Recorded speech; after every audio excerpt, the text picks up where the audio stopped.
여러분 안녕하세요. 이제 챕터 2입니다. 상담 성공률을 높이기 위한 설계 작업을 하도록 하겠습니다. 먼저 영상 하나를 보고 오실 건데요. 같이 한번 보시죠. 한 유명 안과. 평범한 대학생 5명에게 시력 검사를 받게 할 예정입니다. 그들은 실험의 진짜 목적을 모른 채 의사로부터 이상한 명령을 받게 될 겁니다. 예를 들어서 혀 끝을 코끝에 대봐요. 그 배꼽을 발라보세요. 벗어보세요. 앉아서 토끼찜을 10번 떼봐요. 모자도 벗어보세요. 코끼리 손 만들어봐 한번. 그리고 토끼찜을 3번만 떼봐요. 삼촌. 네, 됐어요. 신발 신고. 정말 뭘 시켜도 다 따라합니다. 뛰어보세요. 이 진찰실에서 무언가를 시키는 건 너무나 쉬운 일이었습니다. 혹시 이 학생들이 이상한가요? 그리고 하지만 이 진찰실에 들어가면 누구도 알 수 없습니다.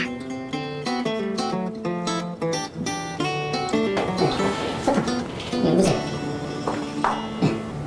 이상하지 않았어요? 네, 이상했어요. 이상하네요. 신발 오른쪽 벗어서 들으라 그러고 왼쪽 벗어서 들으라 그러고 그거 누구 토끼띠 하라 그러고 왜 따라 했어요? 하라고 하시니까 남이 시키면 다 따라해요? 의사잖아요.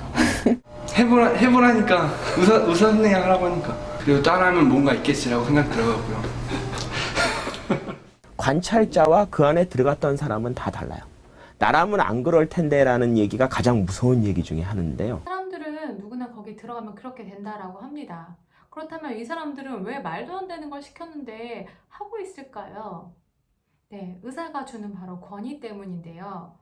자, 이렇게 환자분들을 만나보면 원장님 앞에서는 아무 얘기도 못하다가 저희를 만나면 이제 이 얘기 저 얘기 하시는 경우도 있어요. 이 권위라는 거는 말을 함에 있어서 힘이 실릴 수 있다는 거죠. 여러분들이 이 권위를 잘 활용하시는 방법을 추천드리는데요. 보통 치과에 가보면 의상을 잘 갖춰서 상담을 하시는 경우도 있는데요. 반대로요. 머리도 제대로 묶지 않고 신발도 단정하지 않고 진료복을 입고서는 상담을 하시는 경우도 종종 많이 보게 돼요. 물론 그렇다고 해서 상담의 질이 낮다는 얘기를 하는 건 아니고요. 이렇게 의상을 갖춰 입고 정장을 입는다든지 아니면 어떤 가운을 입는다든지 하는 것은 권위를 보여주고 이 사람의 전문성을 돋보일 수 있게 해주기 때문에 여러분들이 상담을 할 때 말의 힘이 달라질 수가 있다는 거죠. 그래서 내 의상이 준비가 되어 있지 않은 분들은 꼭 자비로라도 의상을 갖춰 입으시기를 말씀을 드리고 싶어요. 두 번째는요. 여러분 이 소리 혹시 들리시나요? 이 소리가 어떤 소리인지 아세요? 바로 볼펜 소리입니다. 제가 저의 상담을 녹화해서 보니까요. 제가 계속해서 이 볼펜을 넣었다 뺐다 하면서 소리를 내고 있더라고요. 왜 제가 이런 소리를 냈을까요? 네, 바로 제 마음이 아주 초조했기 때문이에요. 제가 상담실을 들어가면 이 상담은 꼭 성공시켜야 된다 이런 마음이 있었기 때문에 제가 초조했었나 봐요. 근데 저는 제가 이렇게 하고 있는 줄 몰랐죠. 이렇게 초조한 마음으로 상담을 했을 경우는 환자는 제가 더 원하는 걸 알기 때문에 그냥 동의가 안 되고 오히려 도망갈 가능성이 더 크다는 거죠. 그래서 여러분들 상담할 때 있어서는 여러분들 전문가고 저희 병원은 되게 좋은 병원이기 때문에 초조하게 상담을 해서는 안 돼요. 저 같은 경우는 그걸 바꾸고자 이 똑딱 소리가 안 나는 펜으로 바꿨고요. 그리고 상담을 했을 때 조금 더 느긋한 마음으로 상담을 하기 위해서 마인드 트레이닝을 많이 했던 기억이 납니다. 그래서 여러분 초조할수록 환자는 그걸 눈치채고요. 다른 더 딜을 한다거나 다른 곳으로 갈 수 있기 때문에 여러분들 초조함을 꼭 극복하시길 바라겠습니다. 환자를 대할 때요. 존중하는 것이 상당히 중요해요. 무슨 말이냐면요. 환자는 누구나 좋은 사람한테 치료를 받고 싶어 해요. 어떤 물건을 살 때도 불친절한 사람한테 사고 싶은 사람은 아무도 없을 거예요. 우리는 누구나 호감 가는 사람이 되어야 됩니다. 자, 호감 가는 사람이 되기 위해서는 우리가 먼저 존중하는 방법을 사용하면 좋은데요. 흔히 실수하는 것 중에 바로 호칭이 있어요. 호칭 중에서 가장 많이 하는 게 아버님과 어머님입니다. 아버님과 어머님 소리를 듣는 것들을 실제 어머니, 아버님들이 좋아하실까요?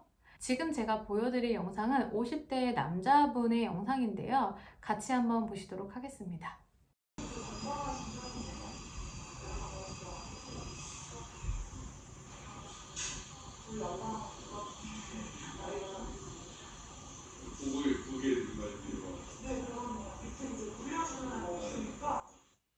네, 환자분한테 이렇게 얘기했죠. 저희 아버지와 나이가 같으시네요. 상담하는 사람의 나이는 좀 있을 거라고 생각을 하셨을 것 같은데요. 이분이 아버지랑 동갑이라고 얘기를 하니까 결국에는 내 딸 같은 사람한테 상담을 받는 게 되겠죠. 이 얘기를 듣고 이분은 대답하지 않으셨어요. 그리고 바로 딴 얘기를 하셨죠. 과연 우리 아버지와 나이가 같다라고 얘기하는 거는 환자와의 관계성의 형성에 있어서 좋은 방법일까요?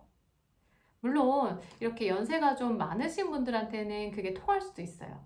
그렇지만 요즘에는 50대, 60대만 돼도 상당히 젊어 보이시고 또한 되게 젊게 살기를 원하시는 분들이 많다는 거죠. 그래서 호칭에 있어서 아버님이라는 표현 또는 어머님이라는 표현은 하지 않는 게 좋아요. 제가 실제로 만나본 분들 중에서는 할머님, 할아버지라는 표현을 많이 쓰시는 어떤 실장님을 뵀는데요.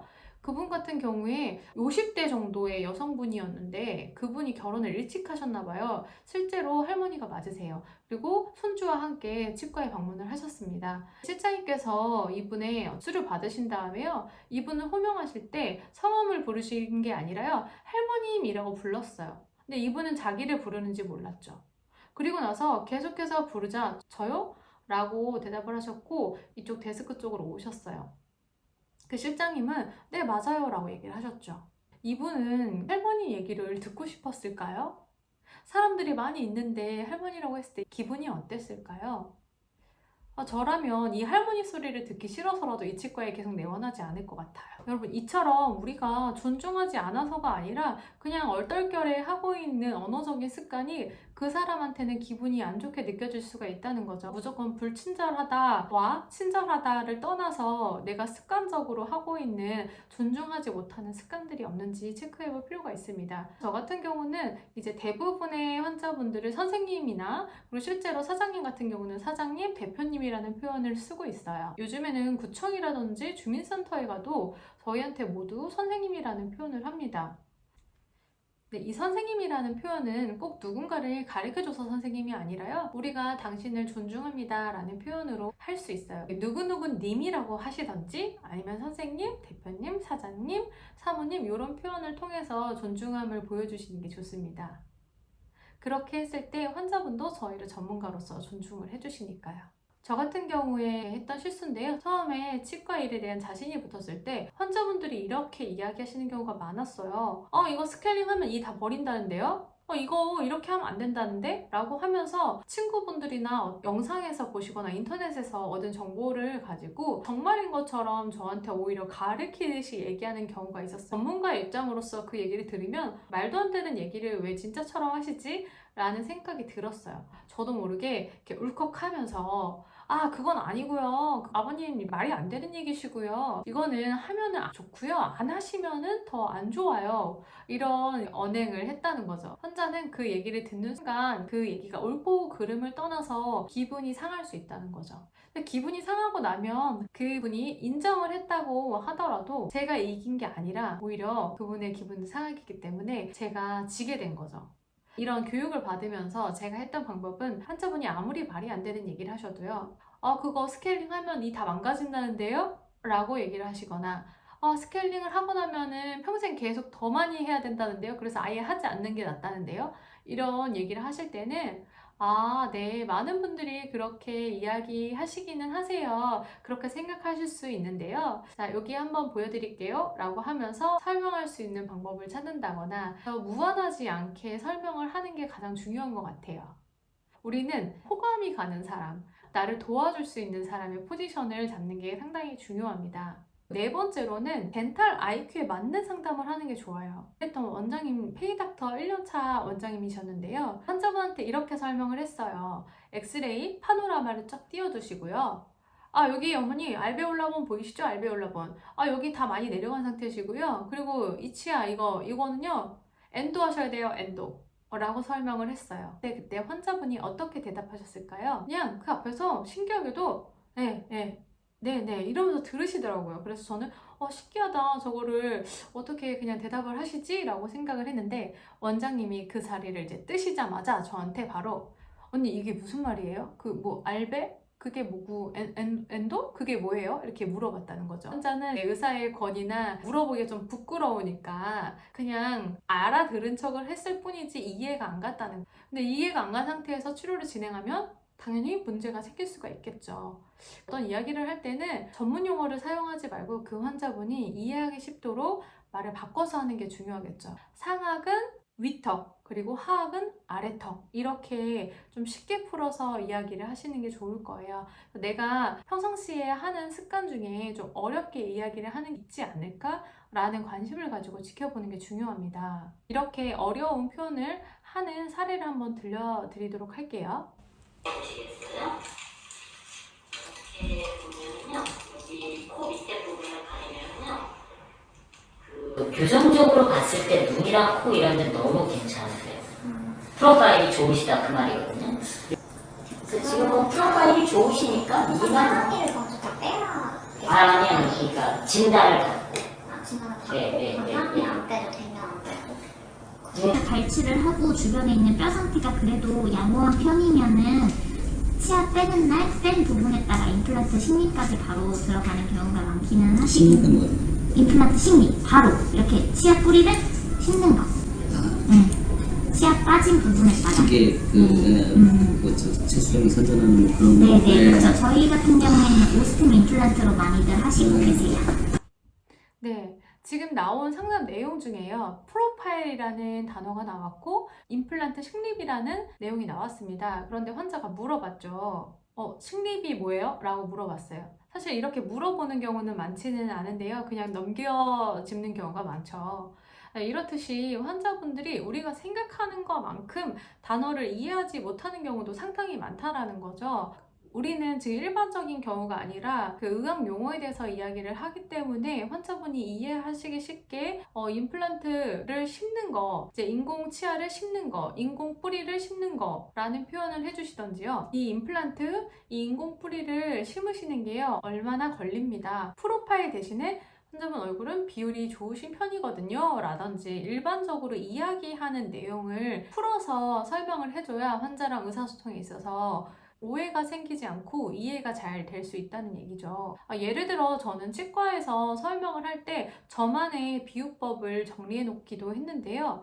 이런 경우가 있어요. 환자분께서 이거 왜 충치치료 전엔 안 아팠는데 충치치료 하고 나서 더 아파요? 라고 질문을 하시는 경우가 있어요. 이럴 때에는 비유법을 들어서 이렇게 설명을 드려요. 혹시 누구누구님 사과 썩은 거 드시려면은 어떻게 드세요? 너무 조금 썩으면은 버리기 아쉽잖아요. 이렇게 질문을 해봅니다. 칼로 그거 도려내고 먹죠? 이렇게 이야기를 하세요. 맞아요. 그러면 그렇게 칼로 도려낼 때 그 썩은 부위만 정확하게 도려낼 수가 있어요? 그랬을 때는 우리는 약간 더 이렇게 건강한 옆에 있는 썩지 않은 부분까지 살짝 도려내서 먹잖아요. 그래야지 썩은 부분이 다 잘려나가니까요. 그럼 환자가 그렇죠 라고 얘기를 해요. 그렇게 되면 충치도 마찬가지예요. 이렇게 썩은 부위를 제거를 해야 치가 더 계속해서 안 먹기 때문에 제가 제거를 하는데 아주 건강한 치질을 아주 얇게지만 삭제를 하게 돼요. 아무래도 범위가 조금 더 넓어지고 신경에 자극이 가겠죠. 이 치료가 잘못된 것이 아니라 당연한 과정인 거고 시리실 수 있습니다. 그렇지만 이 과정은 시간이 지나면 적응을 하시는 경우가 대부분이고요. 만약에 아픈 증상이 계속되면 신경치료를 하게 되실 수도 있습니다. 그렇지만 조금 지켜보시죠. 이런 식으로 상담을 하게 되면 환자가 이해를 더 하더라고요. 저만의 어떤 Q&A 비유법을 마련을 해서 환자분들에게 설명을 해드립니다. 일상생활에서 여러분들의 어떤 비유법, 이럴 때는 이렇게 설명하면 되게 이해가 잘 가겠다라고 생각되시는 비유법이 있다면 차곡차곡 저장해 주시길 바라겠습니다. 마지막 5번째인데요. 바로 융통성입니다. 원장님께서 제일 좋은 치료 방법을 제시를 해주신다고 해서 환자가 그 치료를 다 받을 수 있는 상황은 아닐 수가 있어요. 유학을 갈 수도 있고 비용이 부족할 수도 있고 너무 걱정돼서 못할 수도 있고 여러 가지 이유가 있을 수 있겠죠. 이때 포기하는 것이 아니라 환자의 사정에 맞게 우리는 권해줄 수가 있어야 됩니다. 예를 들어 볼게요. 어떤 환자분이 오셨는데 전치부뿐만 아니라 구치부까지 다 서비컬 어브리전이 있으신 겁니다. 보통은 레진을 많이 권하긴 하지만 좋은 치료를 권해드린다라고 하면 레진을 많이 권해드리긴 하지만 예를 들어 이분의 상황이 비용이 너무 부담된단 말이에요. 이런 경우에는 우리는 어떻게 권해드리면 될까요? 전체를 다 글래스 아이오놈으로 권해드릴 수도 있고 또 조금 비용이 그래도 되신다고 하면 앞니 쪽은 레진으로 권해드리고 어금니 쪽은 글래스 아이오놈으로 이렇게 같이 하시는 방법을 제안해 드릴 수 있겠죠. 이처럼 꼭 원장님이 제안한 방법뿐만 아니라 우리가 차선책을 제안해 줄 수 있는 그런 융통성이 필요하다는 말씀을 드리고 싶습니다. 동의율이 높은 상담자의 5가지 조건을 말씀드렸습니다.